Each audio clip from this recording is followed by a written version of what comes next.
নমস্কার বন্ধুরা, আমি অর্চনা। আমার চ্যানেলে আপনাদের স্বাগত। তো প্রতিদিনের মতো আজকে একটা নিরামিষ রান্নার রেসিপি নিয়ে এসেছি। সয়াবিন দিয়ে আলু পটলের ডালনা। এটা ভাত বা রুটির সাথে বলুন, খেতে দারুণ লাগে। তো চলুন দেখে নেওয়া যাক আমি কিভাবে এই রেসিপিটা তৈরি করি। এখানে নিয়েছি পটলগুলোকে এইভাবে ছুলে করে দু টুকরো করে নুন হলুদ মাখিয়ে নিয়েছি।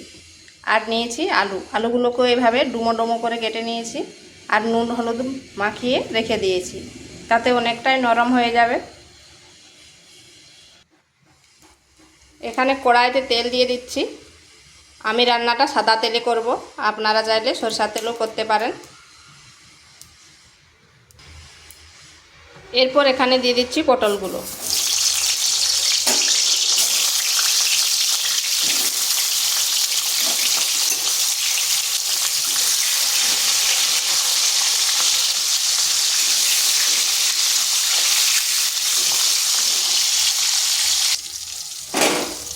পটলগুলো এইভাবে আগে 2 থেকে 3 মিনিট একটু ভেজে নিচ্ছি।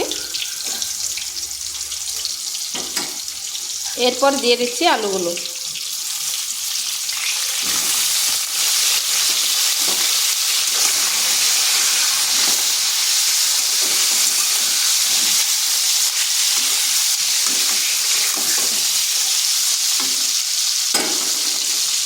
এরপর ঢাকা দিয়ে 2 মিনিট রেখে দিচ্ছি। এটাকে মাঝখানে একবার ঢাকা তুলে আমি নেড়ে দিয়েছি। এগুলোকে এইভাবে ভেজে নিয়েছি হালকা বাদামি করে। এরপর এগুলোকে তুলে নিচ্ছি। এই অবশিষ্ট তেলের মধ্যে আমি দিয়ে দিচ্ছি সয়াবিনগুলো আগে থেকে ধুয়ে রেখেছিলাম, ভিজিয়ে করে ভালোভাবে ধুয়ে নিয়েছিলাম। এরপর দিচ্ছি সামান্য পরিমাণ লবণ। সয়াবিনগুলোকে একটু ভেজে নিচ্ছি।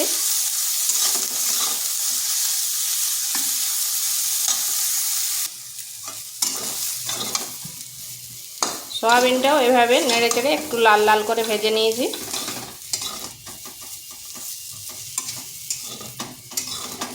এটাও হয়ে গেছে। এরপর এটাকে তুলে নিচ্ছি। এরপর ওই কড়াইয়ের মধ্যে দিয়ে দিচ্ছি 2 চামচ তেল। ফোড়নে দিচ্ছি গোটা জিরা, একটা তেজপাতা, 2 টুকরো দারচিনি আর 2টো এলাচ।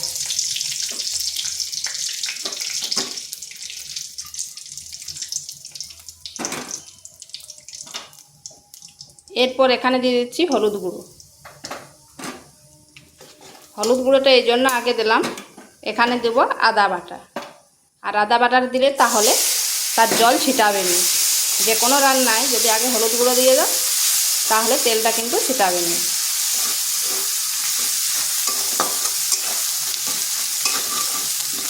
আঁচটা স্লো আঁচে করে আদাটা একটু ভেজে নিচ্ছি, যাতে তার কাঁচা গন্ধটা চলে যায়।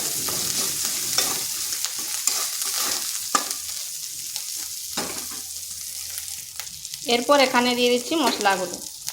দিয়ে দিচ্ছি কাশ্মীরি লঙ্কার গুঁড়ো, জিরে গুঁড়ো আর ধনে গুঁড়ো।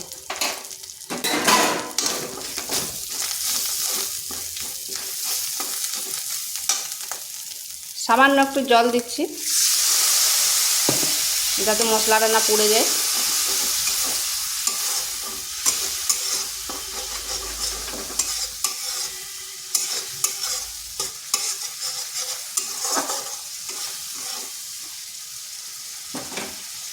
এরপর এখানে দিয়ে দিচ্ছি একটা টমেটো।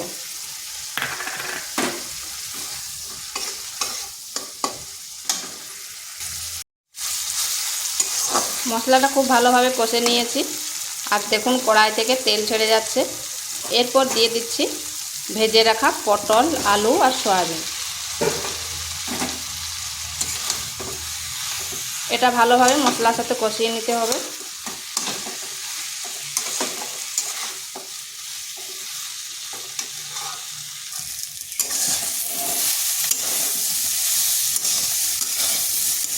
ভালোভাবে মশলার সাথে এগুলোকে কষে নিতে হবে।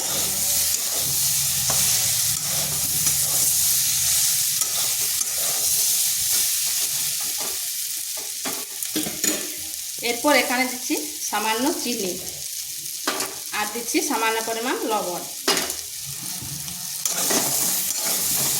নিরামিষ রান্না তো চিনিটা দিলে একটু মিষ্টি মিষ্টি ভালো লাগবে। এরপর দিয়ে দিচ্ছি জল।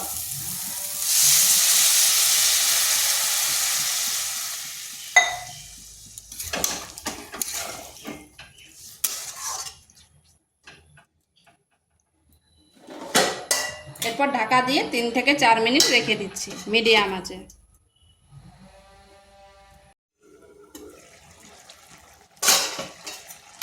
এটা আমার প্রায় হয়ে এসছে। এরপর এখানে দিয়ে দিচ্ছি গরম মশলা আর দিচ্ছি 3টা কাঁচা লঙ্কা। ঝালটা অবশ্যই আপনারা আপনাদের আন্দাজ করে দেবেন।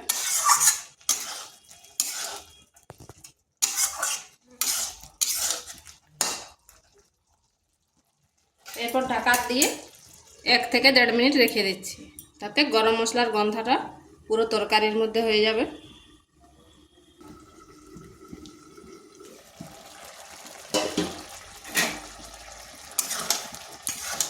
তো এটা আমার হয়ে গেছে আর আলুগুলো খুব ভালোভাবে সেদ্ধ হয়ে গেছে। এটা গরম ভাত বা রুটির সাথে খেতে কিন্তু দারুণ লাগে। তো ভিডিওটা ভালো লাগলে লাইক শেয়ার কমেন্ট অবশ্যই করবেন আর নিত্য নতুন রেসিপি পাওয়ার জন্য চ্যানেলটিকে সাবস্ক্রাইব করবেন।